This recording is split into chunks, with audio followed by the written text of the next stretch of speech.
ጤና ያስጥልኝ እንደምን አላችሁ። ይህ ሀሶስታ የተባለ በኢትዮጵያ ቴሌቪዥን በየሳምንቱ እየተዘጋጀ የሚቀርብ መርሃ ግብር ነው። ሀሶስታ በሶስት ሀሳቦች ዙሪያ ሀሳብ፣ ሀብትና ሀገር የመሰሉትን ሀሳቦች ይዞ በእነዚህ ዙሪያ ለሀገር በሀሳባቸው በሀብታቸው ሀሳባቸውን ወደ ሀብት በመቀየር አስተዋጽኦ አድርገዋል ብለን የምናስባቸውን ሰዎች አምጥተን ከህይወት ልምዳቸው ተነስተው ከየት ተነስተው እዚህ እንዴት ደረሱ፣ በእነሱ ህይወት ውስጥ ከገጠማቸውና ካለፉበት የህይወት ልምድ በመቀነስ ደግሞ ለሌላው ሰውስ ምን አበርክቶ አድርገዋል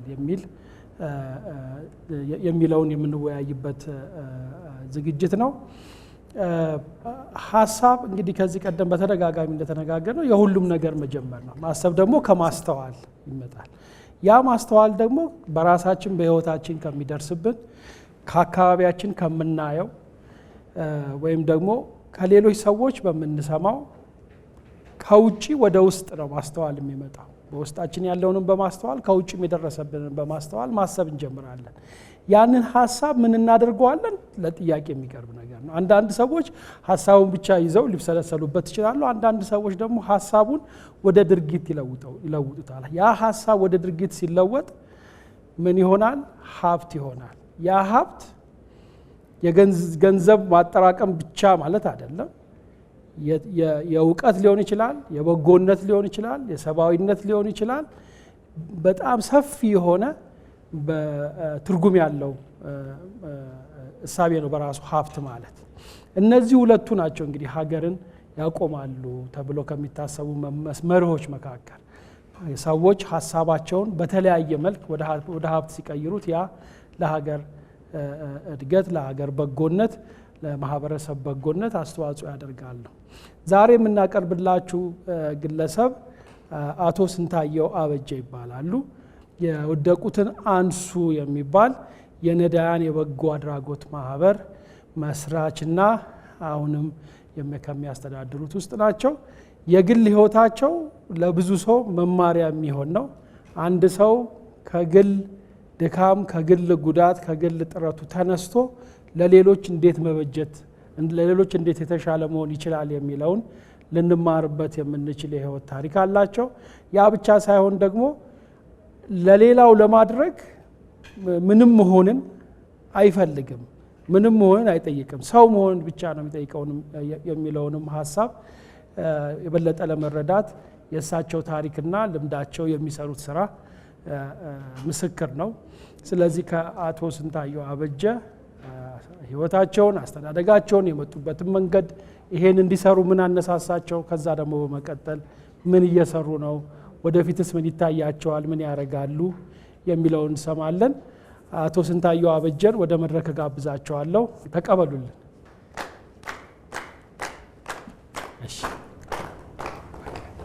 አመሰግናለሁ። ስሜ ስንታየው አበጀ እባላለሁ። ያው እንግዲህ የተወለድኩት ደቡብ ጎንደር ነው። በተወለድኩ በ8 ዓመቴ ነው እናቴን ያጣሁት። በአይምሮ ጭንቀት፣ በጉበት፣ በኩላሊት፣ በሆድ ስራ ይሰቃይ ነበረ። የምበለው የምጠጣው አይዞህ የሚለኝ ሰው አልነበረም። በጣም ስንከራተትና ስሰቃይ ኖርኩኝ። 18 ዓመት ገጠር 18 ዓመት ገጠር ከተሰቃየው በኋላ በ1981 ዓመተ ምህረት እየሄድኩ ልሙት በማለት ወደ አዲስ አበባ መጣሁ። አዲስ አበባ መጥቼ እድልና ጥላ በየሄዱበት ይከተላል ይባላል። ያኑ ስቃይ ያኑም የመከራ እድሌን ይዤ አዲስ አበባ 4 ኪሎ አካባቢ ስላሴ ግንብ ስር ወደቅኩ። ግንቡ ስር ወድቄ እያለሁ ለካስ ለምኖ መብላት ይቻል ነበረ። እኔ ግን በተወለድኩበት በገጠሩ ክፍል ሰርቶ የሚበላ እንጂ ለምኖ የሚበላ ስላልነበር እዚያው ድርቅ ብዬ ቆዳዬ አንጀቴ ከጀርባዬ ጋር ተጣብቆ እዚያው ድርቅ አልኩ። አንድ ሰው መጣና ዳቆን ነው፣ የስላሴ ዳቆን ጠየቀኝ። ምን ሆነ ነው? ወይ አትለምን ወይ አትድ፣ እዚህ ድርቅ ብለህ እፊታችን ኃጢአት ውስጥ ልታስገባን ነው ብሎ ወደ ፈረንሳይ አካባቢ ከአንድ ግለሰብ ቤት አስጠጋኝ። ግለሰቡ ቤት ተኝቼ በረንዳ ላይ ትራፊ ምግብ ሲሰጡኝ ያችን እየበለው ሳገግም 30 ብር ዘበኝነት ተቀጠርኩ። በ1982 ዓመተ ምህረት እዛ በረንዳውና በሽታው ተፈራረቀብኝና ጎዳና ላይ ተጣልኩ። አገልግሎቴን ያዩ እናት ወይዘሮ መንበረ ደምስ የሚባሉ አነሱና አንድ ክፍል ሰጥተው አስታመው ዳንኩኝ። ከትንሽ ጊዜ በኋላ ወደ ንፋስ ስልክ ዘበኝነት አስቀጠሩኝ። ዘበኝነት ተቀጥሬ እየሰራው እያለሁ በ1983 በግንቦት ወር ጎዳና ላይ ተጣልኩ። ጎዳና በጣም ከባድ ነው። እኛው ወይዘሮ መንበረ ወስደው ቤታቸው አስጠጉኝ። ቤታቸው ሳገግም ከጎረቤታቸው ዘይት ፋብሪካ ስለነበር እዛ አስገቡኝ። ከሱ እየሰራው እያለሁ የልብስ መኪናና ልብስ ስፌት ተማርኩ። የልብስ መኪና ገዛው። አንተ ልጅ መማር አለብህ አሉ ልጆቻቸው። ቁም ነገረኛ ነህ ይሉኛል። ስለዚህ መማር አለብህ አሉና ቀን ቀን ዘይት ቤት ስራ፣ ማታ ማታ ተማር አሉ። ሴትዮዋም ተስማሙ። አንድ ቀን ሰርቼ ስመጣ ከቤት ይውጣሉኝ። እንዴት እወጣለሁ? አብሲት እጥላለሁ፣ አተላ እሸከማለሁ፣ ለከብቶች ጠላ ጠምቃለሁ። እኔ ጥሩ እያገለገልኩት እያለሁ እሰው እኮ እናቴ ነዎት። እናቴ ከማህፀን ወለደችኝ፣ እሰው ግን ከመከራ ታደጉኝ። የመከራ እናቴን እንዴት ጥዬ እሄዳለሁ አልኳቸው። ልጆቹም አብረው ለኔ ጋር ቆሙ። የአባታችሁ ቤት ቀጨን ያለ ወስዳችሁ አስቀምጡ ውጣ አሉኝ። መታወቂያም አስከለከሉኝ። መጨረሻ ላይ አንድ ግለሰብ ወስዶ ወደ ቤቱ አስጠጋኝ። ከሱ ቤቱ እያለው ግን ልብስ ፊትም ትንሽ ትንሽ እየሰፈው ጋፕ አገኘው። ይገርማቸዋል። አይምሮ ጭንቀቱ በጣም ከባድ ስለሆነ ከድብርቱ ጋር ተደምሮ ሰርቶ መብላት አልቻልኩም። ምንድነው የሆንኩት? በዚህን ጊዜ ትንሽ ጊዜ ጋፕ ስላገኘው ነፃነት ለመዳን ጥረት አደረኩኝ። 7 ዓመት ጠበል ተጠመቅኩ፣ አልዳንኩም። ጠንቋይ ቤት ሄድኩኝ፣ አልዳንኩም። ጥቁር ደሮ አዙሬ ጣልኩኝ፣ አልዳንኩም። 2 ዓመት ከ8 ወር መድኃኒት ወሰድኩ። ዶክተሮች ከትንሽ ጊዜ በኋላ ጉበትህ ሊፈነዳ ይችላል፣ ምንም ስራ እንዳሰራ አሉኝ። ተስፋ ቆረጥኩ፣ የሚሄድበት አጣሁ። አንድ ነገር ግን ወደ አይምሮዬ መጣ። ድንጋይ ተሸክሜ ፈጣሪዬን ብጠይቀው አገኘዋለሁ ብዬ ወደ ቤተ ክርስቲያን ሄድኩ።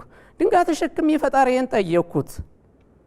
ከትንሽ ጊዜ በኋላ ልቅሶዬን ሰማኝ ፈጣሪዬ። ሰው ካለቀሰ ካነባ የሚፈትነውን ፈታኙን ያያል፣ እንደሚያይ ተረዳው። ከዛ በኋላ ሊነጋ ሲል ይጨልማል ይላሉ አበው። ሊነጋ ሲል ይጨልማል እንደሚሉት ስቃይና መከራ የበዛ። ቶሎ ታነቅ እንጂ ልብስህን አውልቀህ ሩጥ አለኝ ፈታኜ ልብስህን አውልቀህ ሩጥ ቶሎ በል አለኝ። እኔ ግን ፈጣሪ እንዲጠብቀኝ እንትን አልኩ። ብትቆርብ ግን ትድናለህ አለኝ አንድ ኃይል። ወዲያው ቆረብኩ። ስቆርብ ድሪቶ የለብሼ ጉበቴ እንደዚህ የነበረ በ20 ደቂቃ ውስጥ ከጀርባዬ ሄዶ ተጣበቀ። 1 ዓመት ከ6 ወር ነፃ ሆንኩኝ። ጥሩ ልጅ ሆንኩ፣ ብሩህ ሆንኩ። መርካቶና ኮልፌ ያየሁትን ፋሽን ልብሶች መስፋት ጀመርኩ። ጃኬቶች ናቸው። እነሱም ማስረከብ ጀመርኩ። የራሴን ህይወት ደፋ ቀና እያልኩ ለመኖር ስፈልግ አንድ ኃይል ግን አልተመለስክም ይለኛል። መመለስ ማለት ምን ማለት ነው አልኩ። መሞት አልሞትም ግን ፈተና አለብኝ አልኩ። ሁሉን ነገር በዚያው መጠቀም ጀመርኩ። በአፍ አፍንጬ ደም መፍሰስ ጀመረ። ሁሉም ሰው ተጠየፈኝ። የክፉ ቀን ሰው የለምና ከፈጣሪ በስተቀር ማንም የሚደርስልን ስለሌለ ሁሉም ሰው ይጠየፈናልና። በዚህን ጊዜ በሞትና በሕይወት መካከል ተመላለስኩኝ። ፈጣሪ ሆይ ምን አርጌ ነው ይህ ሁሉ ስቃይና መከራ በእኔ የሚፈራረቀው አልኩ። ፈጣሪን ጠየቅኩት፣ ከሰስኩት። ምን አርጌ ነው? እኔስ ልጅ አይደለሁምን አልኩኝ። አንተስ በቁመናህ ምን ሰራህ አለኝ። ምን አለኝ? አንተስ በቁመናህ ምን ሰራህ? ይሄ ጥያቄ የኔ ጥያቄ ነው፣ የሁላችንም ጥያቄ ነው። ይሄ በሽታ የኔ በሽታ ነው፣ የሁላችንም ነው። ይሄ ፈተና የኔ ፈተና ነው፣ የሁላችንም ነው። አንተስ በቁመናህ ምን ሰራህ? ስለዚህ አንጀታቸው ታጥፎ ጉረሯቸው ደርቆ እንባቸው እንደ ውሃ እየፈሰሰ የሚሞቱትን ሰዎች፣ ሜዳ ላይ ወድቀው የሚደፈሩ እናቶችን ከወደቁበት አንስተሃል። ስለዚህ አንተ በቁመና ምን ሰራ ሲለኝ ፈጣሪ ሆይ 15 ቀን እድሜ ስጠኝና ሜዳ ላይ ወድቀው የሚደፈሩ እናቶችን ከወደቁበት አንስቼ በምንህ እንዳትሉኝ። አይምሮአችን ሰፋ እናርግ። በምንህ እንዳትሉኝ፣ በምን ነው የምታገለግለው እንዳትሉኝ። የወደቁትን አንስቼ የሞቱትን ቀብሬ የቆሙትን አስተምሬ ነግሬ ምን ብለህ እናንተን ወልደው አስተምረው ለዚህ ደረጃ ያበቁ ኢትዮጵያን ያወረሷችሁ ከጠላት ጋር ጉሮሮ ለጉሮሮ ተናንቀው ይችን አገር ያወረሷችሁ የወለዷችሁ ያጠቧችሁ ያሳደጓችሁ እናቶች አሁን ባልኩት ደረጃ ያልፋሉ ብዬ ነው የምናገረው። ስለዚህ እናንተ ልጅነት የት ላይ ነው? እናንተ የነሱ ግንባታዎች ናችሁ ብዬ ነው እናገራለሁ ያልኩት። ለቆሙ ሰዎች ነግሬ በ15ኛው ቀን መሬትን አንቺን የፈጠረሽ አምላክ ይክበር ይመስገን ብዬ ልሙት አልኩ። ይሄ የኔ ልመናና እምነቴ ነው። እያንዳንዳችን እምነት አለን። እያንዳንዳችን በእምነታችን ይህን ስራ ሃይማኖትን ከመግባር ልንሰራ ግድ ነው። ስለዚህ ሃይማኖት ልዩነት የለም ነዳያንን በመርዳት ዘንድ እናት አባትን በመርዳት ዘንድ። ስለዚህ እግዚአብሔር ቸር ነውና ፈጣሪ ከዚያ ከዘግናኝ ህይወት አነሳኝ ማንም ሰው ሳይነካኝ። ጊዜው የኤችአይቪ ዘመን ነበረ። እኔ ግን በአይምሮዬ ውስጥ ስነሳ 3 ነገሮች መጡልኝ። ምን ራይ የሌለው ትውልድ የሞተ ነው የሚል ነገር በአይምሮዬ መጣ። ስለዚህ የኔ ራይ መሆን ያለበት አንደኛ የወደቀ ማንሳት ነው፣ የወደቁትን አንሱ። ሁለተኛ የሞቱትን መቅበር ነው፣ እንደየ ሃይማኖታቸው የሞቱትን ቅበሩ። ሶስተኛ የቆሙትን አስተምሮ ነው፣ ሃይማኖትን ከመግባር። ስለዚህ እኔ የማስተምረው ሰብአዊነትን ነው፣ መረዳዳትን ነው። ስለዚህ የወደቁትን አንሱ፣ የሞቱትን ቅበሩ፣ የቆሙትን አስተምሩ፣ ምግባረ ሰናይ የነዳያን መርጃ ማህበርም የሚል ዓላማ ነበረኝ። ከምኝታዬ ስነሳ ወደ እንጦጦ ኪዳነ ምሕረትና ገነተ ኢየሱስ አይምሮ ወዳሰበበት ቦታ ሲሄድ ግን 8 ሰዎች ወድቀው በጥሩ ደረጃ የነበሩ የነገስታት ልጆች ሳይቀሩ የአፄዎች ልጆች ወድቀው አላገኘው። የደጃችና የግራዝማች የፍታውራሪ የራስ ልጆች ሳይቀሩ ጎዳና ላይ ወድቀው አገኘው። ማንሳት ግን አቃተኝ። እዛው እያገላበጥኩ ባጥባቸው ስነጋ ሲነጧት ሲሄድ ጉንዳን በልቷቸው አይጥ በልቷቸው አገኛለሁ። ፖሊስ ያዘኝ። በዚህን ጊዜ ምን ሆነ? ሳለቅስ ወጣቶች አናሱ ይስላቸው ሰርታ አትበላም ብሎ ሊመቱ ሲሉ ሳለቅስ ካሳሁን ከበደና ንጉሴ ሀብታሙን ቢያሉ የ13 ዓመት ልጆች አገኘው። 14 ምን ነው የምታለቅሰው አሉኝ። ችግሩን ነገርኳቸው። አሳየንና አብረን እንሰራለን አሉ። ሲያዩ ግን አዘኑ ስቅስቅ ብለው። ሰዎቹ አሳዝኗቸው አልቃሻ ማልቀስ ማን እነሱ እያለቀስን አይደል እንደ ሁለታችን የሚሰራ ሰው ነው የምፈልገው ስላቸው ቤተሰቦቻችን ጠይቀን እንጣ ብለው አብራችሁ ስሩ ሲሏቸው አብረው የወደቁትን አንሱ የነዳያን መርጃ ማህበር ስራ የ2 ብር ጀሪካን ይዘን ስራ ጀመርን። የስንት ብር ካፒታል ይዘን ጀመርናል? የ2 ብር ጀሪካን። ይህ ስራ በስንት ብር ካፒታል ነው የሚጀመረው? በሚሊየን። ግን እኛ በልብ ተነሳሽነትና በቅንነት ጀመር ነው። ለምን? ወገንን ለመርዳት ገንዘብ አያስፈልግም። ገንዘብ ኋላ ይመጣል፣ ሰውም ኋላ ይመጣል። ራይ ነው መጀመሪያ። ስለዚህ ሶስታችን መንቀሳቀስ ጀመር። አንዱ ሁለቱ ብድግ ሲያደርጉ አንዱ ፍራሹ ጋር የተጣበቀውን ግንጥል ያደርጋል። በዚያ ውስጥ ስራውን ስንጀምረው ግን ብዙ ፈተናዎች አሉ። የቀብር ቦታ የለም፣ ሕክምና የለም፣ ምግብ የለም፣ ቅያሬ ልብስ የለም፣ እኛ ምን በለው የለንም፣ ሳሙና የለም፣ ማስክ የለም፣ ግላብ የለም። በዛን ጊዜ የወደቁትን አንሱ የነዳያን መርጃ ማህበር በ1990 ዓመተ ምህረት ተመሰረተ። ለማ እኛ ላንሰራው እንችላለን። በዚህ ሰዓት ውስጥ እያለፍነ ነው። ህዝቡ ግን እያየው እየተነቃቃ ሌሎች ማህበሮች ተቋቁመው ሊረዱ ሊሰሩ ይችላሉ። ለሰዎች አራያና ሻማ ሆነን ማለፍ አለብን። ይህንን አይነ ጥላ መግለጥ አለብን በሚል ስራችን ጀመረን። ሰዎቹ እንጀራ ካልያዛችሁ አትንጡ አሉን። ፖሊስ ደግሞ እውቅና ካልያዛላችሁ አትስሩ አሉን። አጣብቂኝ ውስጥ ገባን። እኒያ ደግ እናት ግን አንድ ሀሳብ አመጡ። ሌሊት ቱሪስት ንግድ ስራ ድርጅት ዘበኝነት ላስቀጥርህ አሉኝ። ዘበኝነት 150 ብር አስቀጠሩኝ። 45 ብር ለወር ምግቤ ነች። የብር 50 ሽሮ በ24 ሰዓት 100 ብር ፕሮሸር አባዛነባት። በቀጨኔ አካባቢ የቀጨኔ ሰዎች ደግናቸውና ሰጠናቸው። 50 ስሙን ሲሰጡን በሳምንት 3 ቀን የልጆቹ እናት ያንዱ ዳቦ ያንዱ እንጀራ ሲጋግሩ እየጋበዝነ እያለን እህታችን አይና ዓለም ሰማች።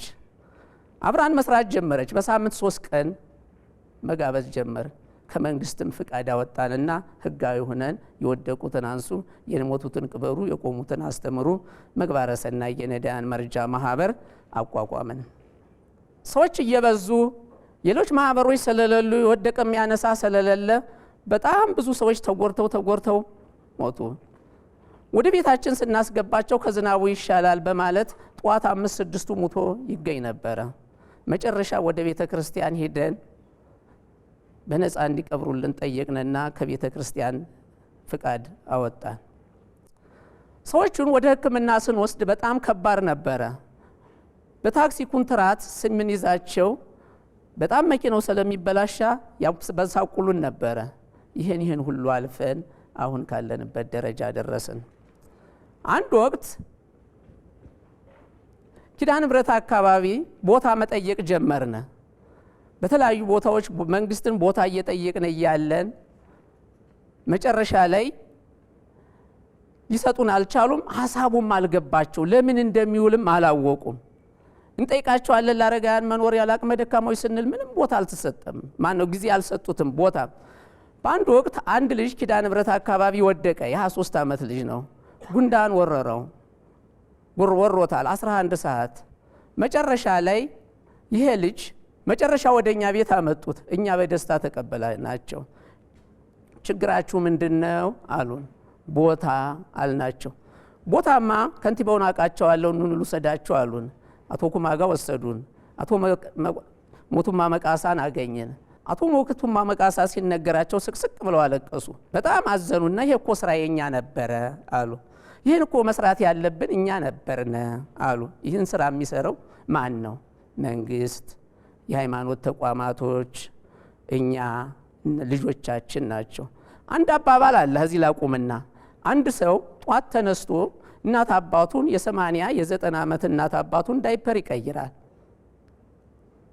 ዳይፐር ቀየረ፣ ልብሳቸውን አጠበ፣ ምግብ አጎረሳቸው፣ ምኝታውን ሽቶ አርከፈከፈ፣ ቆንጆ ማዛ እንዲኖረው።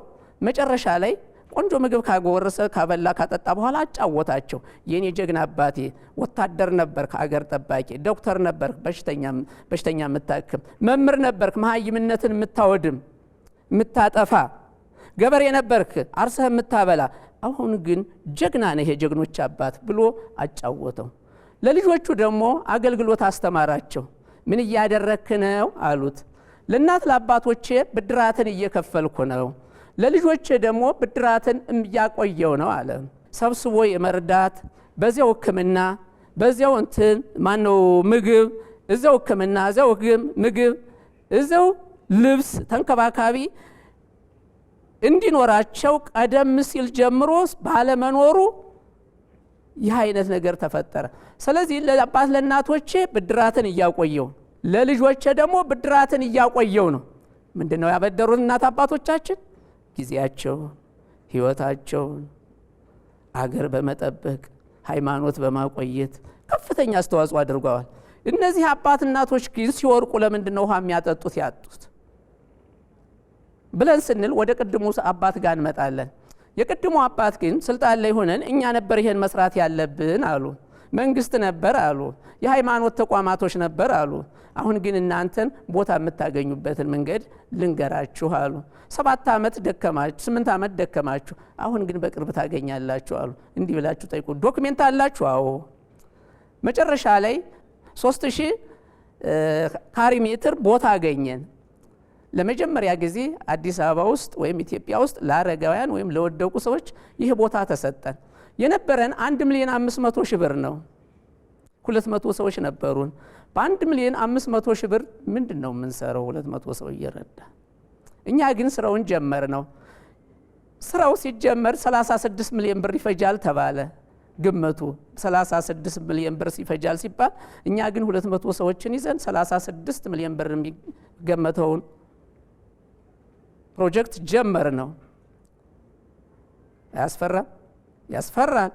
ስለዚህ እኛ ግን ከዜሮ ጀምረን እኔ የተነሳሁት ከምንድን ነው? ብር ይዤ መጥቼ ነበር? የለኝም። እኔ ጋር የሚሰሩ ሰዎችስ 3ቱም ብር ይዘው መጥተው ነበር? አልመጣንም። ስንመጣ ባዷችን ነው የመጣ ነው። ቦታውን እንኳን አገኘ ነው እንጂ እኛ መሰረቱን እናውጣው እንጂ እንሰራዋለን አልን። ተነጋገርን። አንድ አባት ግን አንድ ራይ ተናግረው ነበረ። እንዲህ ብለው ነበር፣ ብዙ ተገፍቻለሁ። ጣሊያን ሲመጣ አባቴን አያቴን ገደሉ። ደርግ ሲመጣ 2 ልጆችን ገሎ 6 ዓመት ጨለማ ቤት ውስጥ ልጆችህን ገደልክ ብሎ ቀበርክ ብሎ አሰረኝ። መጨረሻ ስፈታ ከ6 ዓመት በኋላ ቤቴ በከርቸሌ ምክንያት ፈርሷል። እኔ 30 ዓመት ጎዳና ላይ ኖርኩ። አይምሮዬ ተጎርቷል። አሁን ግን እዚህ ቤት መጥቼ ራያየው እግዚአብሔር ቦታ ሲሰጥህ ሰጥቶ ፎቅ ስሰሩ አየው። ግንባሩ ገለል ያለ ትልቅ ሰው ይመጣል። ከሱ ጋር ሆናችሁ ፎቅ ስሰሩ አየው አሉ። እንዲያውም በሐሳብ ገነቡን፣ ራይ እንዲኖረን አደረጉን። በዚህን ጊዜ 1,500,000 ብር ይዘን ስራውን ጀመር ነው። በ18 ሚሊዮን ብር ቤቱ አለቀ። ቆራጥነት ካለ፣ ጀግንነት ካለ፣ ጥሩ ራይ ካለ በትንሽ ነገር ስራዎችን መስራት እንችላለን። ሻጮች ይቀንሳሉ፣ መሐንዲሶች ይቀንሳሉ፣ ሁሉ ነገር። ለመጀመሪያ ጊዜ የወደቁትን አንሱ የነዳያን መርጃ ማህበር በተለያዩ ቦታ ወድቀው ዝናቡ ብርዱ የሚፈራረቅባቸውን ህሙማን እናት አባቶቻችን ባለውለታዎቻችን ከጎዳና ላይ ያነሳን። በሁለተኛ ደረጃ መንግስት ቦታ ለመጀመሪያ ጊዜ ለነዚህ ሰዎች እንዲሰጥ አስደረግን። ለሶስተኛ ደረጃ በትንሽ ብር ለአረጋውያን ደረጃውን የጠበቀ መጦሪያ ማዕከል እንዲገነባ አደረግን። ይህን ያደረገን ማንን ይዘን ነው? ፈጣሪያችን ይዘንና የኢትዮጵያን ህዝብ ይዘን ነው። የኢትዮጵያ ህዝብ የመርዳትና የመተባበር የአዘኔታ ችግር የለበትም፣ የማስተባበር እንጂ። ሌላው ለሌሎች ማህበሮች አራያ ሆነ፣ አገዙን፣ ወጡ። ሌሎችን ስራ ከኛ ይበለጥም ከኛ ያነሰም እየሰሩ አሉ። ነገር ግን እናት አባት የሚረዳው በደሳሳ ቦታ አይደለም፣ በደሳሳ ቤት አይደለም። ሲሆን እኛ እንዳደግነበት ቤት ሲሆን እኛ ካደግነበት ቤት የበለጠ እናት አባቶቻችን ሳይማሩ በደሳሳ ቤት አሳድገውናል። እኛ ደግሞ ስንማር ስናድግ አይምሮአችን ሲሰፋ ቴክኖሎጂውም እያደገ ሲሄድ ከኛ ካደግነበት ቤት የበለጠ ለእናት ለአባቶቻችን ቤት መጦሪያ መኖር አለበት። ጥሩ ቤት፣ ንጹህ ቤት፣ ንጹህ ምግብ፣ ንጹህ መኝታ፣ ንጹህ ልብስ መልበስ አለባቸው። ቅጠል እንትን እያሉ እየተሸከሙ የቀን ስራ እየሰሩ ግብርና እየሰሩ አፈር ጭቃ ተጨማልቀው ነው ያሳደጉን እኛን። ከተማ መስርተው አገር ጠብቀው ጉሮሮ ለጉሮሮ ነው ያሉት። ስለዚህ እነዚህ ሰዎች ሲያረጁ ምን ማድረግ አለብን? ንጹህ የሆነ እዚያው ሕክምና፣ እዚያው ምግብ፣ እዚያው ፊዚዮቴራፒ የሚያገኙበትን መንገድ መፍጠር አለብን በሚለው ጀመር ነው ማለት ነው። ለመጀመሪያ ጊዜ ኢትዮጵያ ውስጥ ደረጃውን የጠበቀ የአረጋውያን መጦሪያ ማዕከል ተሰራ። ሌሎች የሉም እንዴ? ሌሎች ብዙ ህንፃዎች አሉ የቢዝነስ ግን ለወደቁ ቅድም ላልኳቸው ሰዎች ግን አላየውም።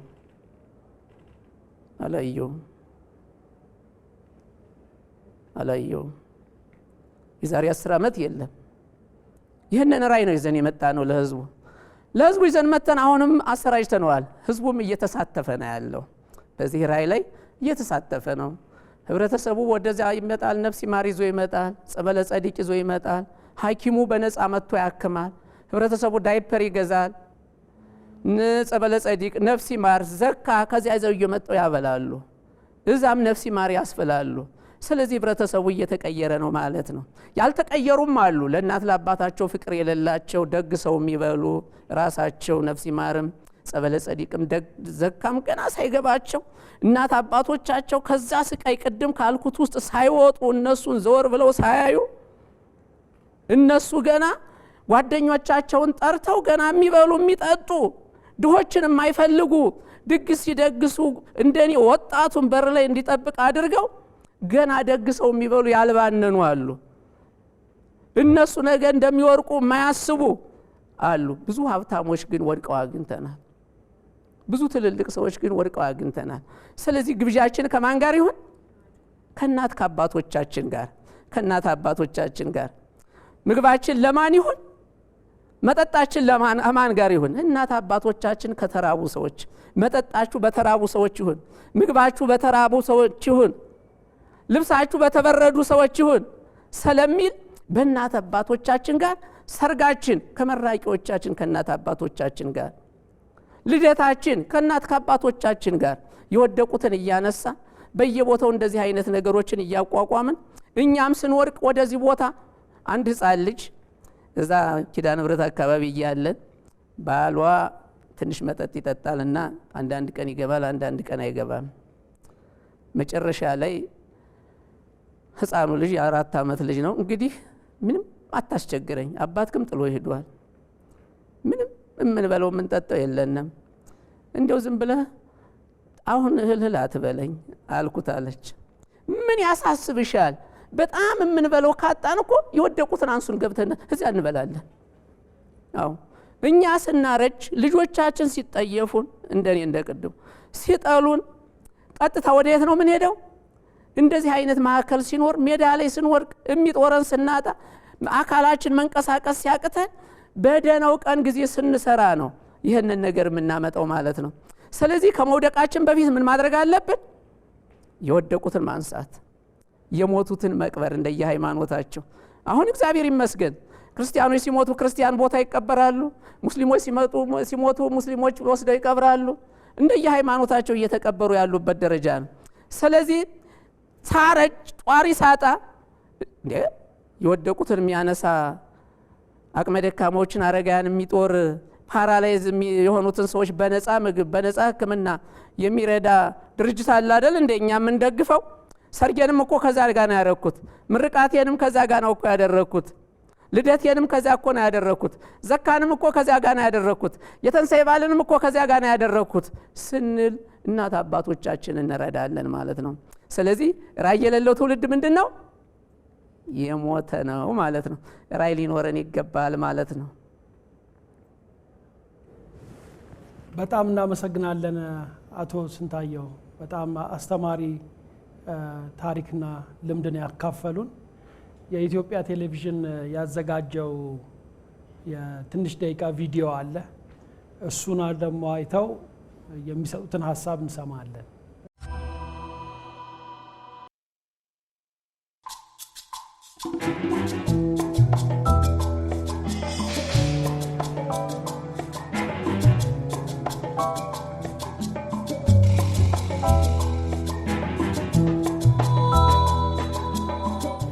ነጭ አሞራ በሮ ይገባል ተዋሻ ስንታየሁ አበጀ የድሃው መሸሻ አባባ ስንታየሁ የመንገድ ላይ ሾላ የጠገበው ሲሄድ የራበው ሲበላ አንተ ልበሁም የድሃው ጃንጥላ 1977 ዓመተ ምህረት አዲስ አበባ መጣሁ ብቻዬን ነበርኩኝ ከዛ ቤት ኪራይ ተከራይቼ ስኖር ከዛም በኋላ በጣም ቸግሮኝና እንሳዝን ሳለቅስ ምን ስንታየሁ አገኘኝ ማለት ነው ከዛ ምን ሆነሽ ነው ታለቅሽው ባለኝ ጊዜ ያው ምንም የሚረዳኝ የለም ለሀገሩ ለሰው ሁሉ ነገር ጨለማው ነው መሄጃ አጥቼ ስለው ከዛም በኋላ አይዞሽ ወንድምም እህትም እኔ ሆንሻለሁ አታልቅሽ ብሎኝ አጽናንቶኝ ከዛ ጊዜ ጀምሮ ያው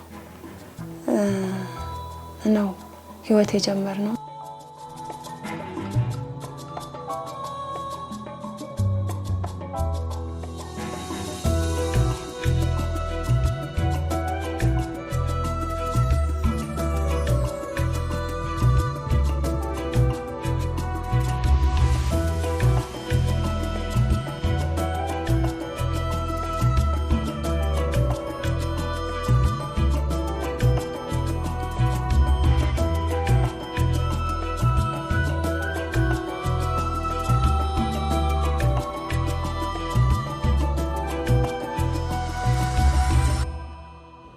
ያው ሁሉ ነገር ተቀምጧል ያልኩት ነገር ማለት ነው እንግዲህ ከምንም ተነስቶ ስራ መስራት ይቻላል 4 ጊዜ ጎዳና ላይ ወድቅ ያለው በያለው ከዛ በኋላ ቱቦ ውስጥ ወድቀው ብቻዬን ማንሳት አሁን አይታችኋል አይደል ቀደም ያን ሰውዬ ብቻዬን ማንሳት አልችልም 3 ስንሆን ግን አነሳ ነው ማለት ነው እና ብዙ ያሰብኩት ምንድነው አሁን ያሰብኩት ሰውዬውን ከዛ ጣሻ ጉንዳን ውስጥ ነው ያነሳን ስናነሳው ሰውነታችን በሙሉ ጉንዳን ተወረናል ሁለተኛ ነገር ደግሞ ያችን የቆርቆሮ ቤት የሰራናት ሀብታም ከሆነ በኋላ ሀብታም እንዴት ሆናችሁ ስትሉ ሰው አይቶን ቆርቆሮ መግዣ ሲሰጡን መጀመሪያ እኮ ልብሳቸውን ስናጥብ በውሃ ብቻ አጥበን ወይራ ነው የምናጥበው ገላቸውን የምናጥበው በውሃ ነው አሁን ግን አያችሁት አይደል ህንጻ ላይ ወጥተን ስንረዳ ያንን ያስታወስኩትና ሰው ከምንም ተነስቶ ስራ ከሰራ እግዚአብሔር ካላረዳው ትልቅ ነገር መድረስ ይቻላል ማለት ነው እኔ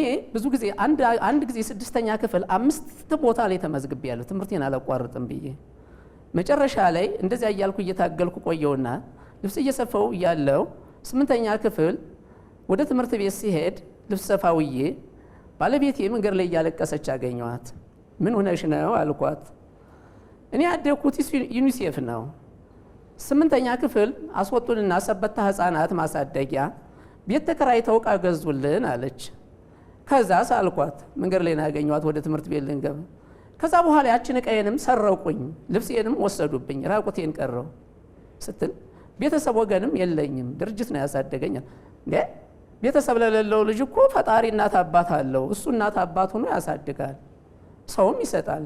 ሰው ከፈለግሽን ያባትም ወንድምም እናትም መሆን እችላለሁ አልኳት። ወደ ትምህርት ቤት ወሰድኩ። በሌላ ቀን በጠየቀው ቃል መሰረት ወንድምና አባት ሆናለሁ ብለህ ነበር አለች። ረሳሁት በሽተኛ ስለነበርኩ አይምሮዬ ብዙም ስለማያስታውስ። መጨረሻ ላይ አስታወሰችኝ። ከዛ በኋላ አቀረብኳት። 13 ዓመት ሙሉ ዝም ብለን እህትና ወንድም እናትና እህት ሆነን ኖርነ። በሃይማኖታችን ሁለታችንም እንቆርባለን። እኔ ቆረብኩት፣ ስቆርብ ነው እንደዚህ የነበረው የለቀቀኝ፣ በእምነቴ ነው። ስለዚህ ሁለታችንም ዛሬ ትቆርባለህ ነገ አብረን እንቁረብ ትለኛለች። ግን ባልና ሚስቶች አይደለንም። ከጊዜ በኋላ ግን አባቶችን ጠየቁ፣ አማከርኳቸው። አንተ እኮ አሉኝ፣ ስለዚህ አንተን ጉንፋን አያምህም፣ ዝም ብለህ ስራ፣ እንጀራ እሱ ነው፣ ሌላ እንጀራ የለህም አሉኝ። ዝም ብለህ ወደ ኋላ አትበል፣ ስራ ዝም ብለህ፣ ለሌሎች አርአያ ትሆናለህ አሉኝ። ሌላ ጓደኛ ነበረች፣ ስለ ጓደኞችም እንዲጸልዩልኝ ነገርኳቸው። በተለይ ይችኛዋ ልጅ ወድቀው ከምታገኛቸው ይልቅ እሷ በፈጣሪ ዘንድ ወጋ ታስገኛለች እንዳትተዋት አሉኝ። እሷ ግን ሁልጊዜ አግባይ ትለኛለች። ለምን? ለመንፈሳዊ ሕይወትህና ለአገልግሎትህ እኔ እመችሃለሁ፣ በስራ ውስጥ አልገባም፣ መንገድ ጠረጋ ስራ ስለገባው ራሴን ችዬ እኖራለሁ አለችኝ። እኔ ግን እምቢ አልኩኝ። ትምህርትሽን ጨርሽና አገባሻለሁ አልኳት። ለ3 ዓመት ጋፕ አገኘው። ከ3 ዓመት በኋላ ግን ጨርሻለሁ አግባኝ አለችኝ። አላገባም አልኳት። ብትፈልጊ ፈጣሪሽን ጠይቂ አልኳት። እኔንም አይሰማኝም፣ እንዴት ኃጢአተኛ ይሰማል አለችኝ። 800 ብር ነበረችኝ። ላይን ዓለም አዳኑን ላገባት ነው ስላት መሬቱን ሳመችና ተንበረከከች። ውሸቴ ነው አልኳት። አንተ አትዋሽም አለች። ከዛ ወዲያ ፕሮግራሙን አዘጋጅ። ወደ ቤተ ክርስቲያን ጓደኞችን ይዤ ሄድኩኝ። የልት ወስደነ ነው አሉኝ። ኑ ዝም ብላችሁ አልኳቸው። ሹፌሩን ቤተ ክርስቲያን ሄድኩና ተፈራረም። ከዛ በኋላ አንዷ ምስግብ ጋበዘችን አዲስ አበባ ሬስቶራንት ወስዳ። ከዛ በኋላ ሰርጉን አይናለም ቦርዶቹን ምንም ጠይቃ አዘጋጀች። ከቤተ ክርስቲያን ስንሄድ 5 ፕሮግራም ነበር። ማን ሊያጅበን ነው ስንል ሰርጋችን ደመቀ። ስንመለስ ዘማሪዎች አዘጋጅታ ነበር። ወደ ቤት ስንሄድ 2 ዳቦ ያዘጋጀው ሰው ብፌ ተዘጋጅቶ አየው። ከዛ በኋላ ከሷ ቤት ወስዳ ሁሉ ነገር ሆነ። ጋብቻችን ተፈጸመ። ባልና ሚስቶች ሆነ። ሁለታችን አንድ ላይ ስንሆን መንፈሴም ተረጋጋ፣ አይምሮዬም ንጹህ ሆነ። ለሁለት ወንድ ልጅ ወለድን ማለት ነው። እመን እንጂ ሁሉ ይደረግልሃል።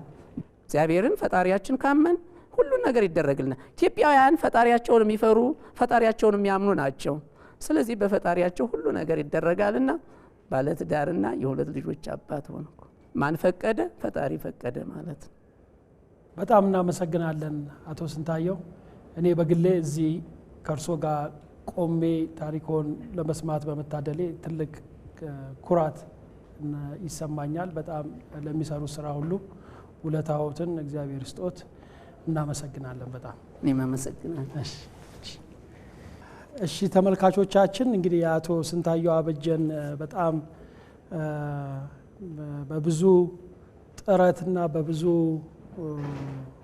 ድካም የተሞላ የስኬት እና የአገልግሎት ህይወት ታሪክ ሰምተናል። ብዙ ትምህርት ከዚህ መውሰድ ይቻላል። እኔን ሳስብ የነበረው የእሳቸውን ታሪክ እየሰማው ሳስብ የነበረውና ወደ ጭንቅላቴ የመጡ የተወሰኑ ሀሳቦችን ልበልና በዛ እንዘጋለን። የመጀመሪያው ሀሳብ የመጣልኝ የሰው ልጅ መሰረታዊ ፍላጎቶች አሉት ተብለን ትምህርት ቤት ተምረናል ሁላችንም። እና የሰው ልጅ መሰረታዊ ፍላጎት ደግሞ የሚጀምረው በመጀመሪያ በህይወት ለመኖር የሚበጁት ነገሮች ምግብ፣ ልብስና መጠለያ ከሚለው ከሱ ይጀምራል። ከዛ ቀጥሎ የደህንነት በደህንነት ሳይፈራ ሳይሰጋ መኖር ፍላጎት አለው። ከዛ ቀጥሎ ደግሞ ሌሎች ሰዎችን ጋር ተግባብቶ ተዋዶ ተወዶ አፍቅሮ ተፈቅሮ የመኖር ፍላጎት አለው። ከዛ ቀጥሎ ደግሞ ከፍ ወዳለ ማንነትና ያንን ደግሞ እኔ እንዲህ ነኝና ለሌላው ማድረግ እችላለሁ የሚል ፍላጎት አለው። ከዛ ሲያልፍ ደግሞ በቃ የራሴን ነገር ጨርሻለሁና ለሰው መስጠት እችላለሁ የሚል ያን ለማለት ግን እነዚህ መሟላት አለባቸው የሚል እሳቤ ነው ትምህርት የተማርነው። ከአቶ ስንታየው ህይወት ምን የተረዳሁት ነገር ሁል ጊዜ እንደዛ ላይ ሰራ ይችላል። ሁል ጊዜ ከተሟልቶ መጨረሻ ላይ ጨርሰን ላይሆን ይችላል ለሰዎች የምንሰጠው። ከዛው የራስም ሳይኖር መሰረታዊ የሆነ ነገር ሳይሟላ ምግብ፣ ልብስ፣ መጠለያ ሳይሟላም ከኔ አልፌ ለሰው ማድረግ እችላለሁ። ስለዚህ መጨረሻው ደረጃ ላይ የመጀመሪያው ሳይኖረኝ መድረስ እችላለሁ። ስለዚህ ምናልባትም በትምህርት ከተማርነው ውጪ የሰው ልጅ በጣም መሰረታዊ ፍላጎቱ ለመኖር የሚያስፈልገው ነገር የሌላ ሰው መኖር ነው። ሌላ የሚያየው የሚያስብለት ሰው መኖሩ ነው የሚለውን በደንብ እንዳስተውል ረድቶኛል የአቶ ስንታየው ታሪክ። በሁለተኛ ደረጃ ከሰብአዊነት አስተሳሰብ የሰው ልጅ ሰብአዊነት ምንድነው? ምን ማለታችን ነው? አንድ ሰው የሰብአዊ መብት አለው ስንል የመጀመሪያው የምናነሳው ነገር በህይወት የመኖር መብት አለው ማለት ነው። እንደ ማንኛውም ከማንኛውም ሰው እኩል በህይወት የመኖር መብት አለው። በህይወት መኖር ደግሞ ማለትም ማለት በህይወት የመኖር መብት ሲኖር የመስራት ምን ማለት በራሱ የማድረግ በማይችልበት ጊዜ ግን በማይችልበት ጊዜና በምክንያት በህመም በመሳሰለው ሳይችል ሲቀር ደግሞ ሌሎች ልክ ህፃን ልጅ የሌላ ሰው ድጋፍ እንደሚያስፈልገው ለእያንዳንዱ ሰው ያንን የመደገፍ ኃላፊነት አለባቸው እና አንዳንድ ጊዜ በውስጣችን ያለ ነው። ከአቶ ስንታየው ታሪክ አንድ የገባኝ ነገር እሱ ነው። በውስጣችን ኃላፊነት ሌላው ሰው የደከመውን ሰው የመርዳት ኃላፊነት ያልደከመው ሰው ኃላፊነትም ጭምር ነው። እሳቸው በእርግጥ በደከማቸው ጊዜ ነው ሰዎችን መርዳት የጀመሩና የሞከሩት ማለት ነው። ሶስተኛው ከአቶ ስንታየው ታሪክ እንዳስብ ያደረገኝ ጉዳይ ከህመም እንዴት መዳን ይቻላል። ምክንያቱም የመጀመሪያ ስለ ራሳቸው ሲናገሩ የብዙ ስቃይ፣ የመከራ፣ የህመም ታሪክ እንዳሳለፉ ነው የነገሩን። ሌሎችን በጊዜው መርዳት በጀመሩበት ጊዜ ግን የህመም ታሪኩ እየቀነሰ ነው የመጣው። ስለ አእምሮ ጭንቀታቸው አልሰማንም፣ ስለ ሌላ የህመም ሁኔታቸው አልሰማንም። ስለዚህ መዳን ምናልባትም በሌላ ሰዎች ለሌሎች በማድረግ ያለንን የጎደለንን ሳይሆን ያለንን በማየት ሊመጣ የሚችል ሂደት ነው የሚል ይሄ በስነ ልቦና ሕክምና በጣም ደጋግመን የምናውቀው ነው። ግን እሳቸው ህያው ምስክር ናቸው ለዚህ። ሌላ በጣም መሰረታዊ ነገር ያነሱት አለ። የወላጆች ጡረታ ምንድነው? የወላጆች ጡረታ እንደሚታወቀው በእኛ ሀገር በሌላውም ሀገር ሰዎች በተወሰነ ይወለዳሉ፣ ያድጋሉ፣ ከዛ ስራ ይሰራሉ። ከሰሩ በኋላ በስራ ጊዜ ላበረከቱት አስተዋጽኦ ጡረታ ይቆረጥላቸዋል። አቅማቸው ደርሶ ጡረታ በሚወጡበት ጊዜ ጡረታ ይቆረጥላቸዋል። በእኛ ሀገር ብዙ ሰው በዚህ በተለመደው የስራ ሂደት ውስጥ አያልፍ። ብዙ ወላጆቻችን እናቶች፣ አባቶች ብዙ ደክመው ነው ማህበረሰብን የሚያሳድጉት። እያንዳንዳችን ያደግነው በዚህ በወላጆች በሰሩት አስተዋጽኦ ልክ ነው። ግን ያ የወላጆች አስተዋጽኦ የማይቆጠርና በየወሩ የማይከፈልበት ስለነበረ አቅማቸው ደክሞ በስርዓት የማይችሉበት እድሜ ላይ ሲደርሱ ጡረታ የላቸው፣ ይደክማሉ፣ ሜዳ ላይ ይወድቃሉ፣ የሚረዳቸው የለም። ቤተሰብ ልጅ እንደዚህ ከሌለ የሚረዳ ይወድቃሉ። ማህበራዊ ኃላፊነታችን ምንድን ነው? የወላጆቻችንን ጡረታ እንዴት ነው መክፈል የምንችለው? ለዛም አስተማሪ የሆነ የህይወት ልምድ ሆኖ አግኝቼዋለሁ። በመጨረሻ የምንዘጋው አቶ ስንታየው ባሉት አንድ ቃል ነው። ስላሳለፉት ከባድ የህይወት ሁኔታዎች ከነገሩም በኋላ አይ ሌሎች ሰዎችን መርዳት አለብኝ ብዬ ወሰንኩኝ ብለዋል። ስወስን በቃ ይሄን ማድረግ አለብኝ ስል አበክረው 2-3 ጊዜ ያሉ በምንህ እንዳትሉኛሉ፣ በምንህ እንዳትሉኛሉ። ይሄ በጣም መሰረታዊ መልእክት ነው። እያንዳንዳችን ይሄን ራሳችን መጠየቅ እንችላለን ወይ? ምክንያቱም በነበሩበት ጊዜ ምን እንዳላቸው አውቀዋል። ማድረግ የሚችሉት ነገር ሌሎች ሰዎች የቆሸሹትን ማጠብ፣ ምግብ ካገኙ ማካፈል፣ ስለዚህ ያላቸው ማድረግ እንደሚችሉ አውቀዋል። ስለዚህ በምንህ የሚለው ጥያቄ አላቆማቸው። ይሄ ትልቅ ሀሳብ ነው በራሱ። ይሄ ሀሳብ ነው በኋላ ላይ ለመጣው ትልቅ የበጎ አድራጎት ሀብት መንገድ የሆነው። በምንህ በሚለው ሀሳብ ተጠልፎ መቅረት የለኝም ብሎ ተጠልፎ መቅረት ይቻላል። አይ ያለኝን አረጋለሁ ብሎ መሄድ ይቻላል። እና አቶ ስንታየው አበጀ በጣም አድርገን እናመሰግናለን። በሚቀጥለው እንገናኛለን። ሀሶስታ ነው ሀሳብ ሀብት ሀገር። ዳዊት ወንድማገኝ ነኝ እኔ። መልካም ቆይታ ይሆንልን። እናመሰግናለን። ጊዜ ይስጥልን።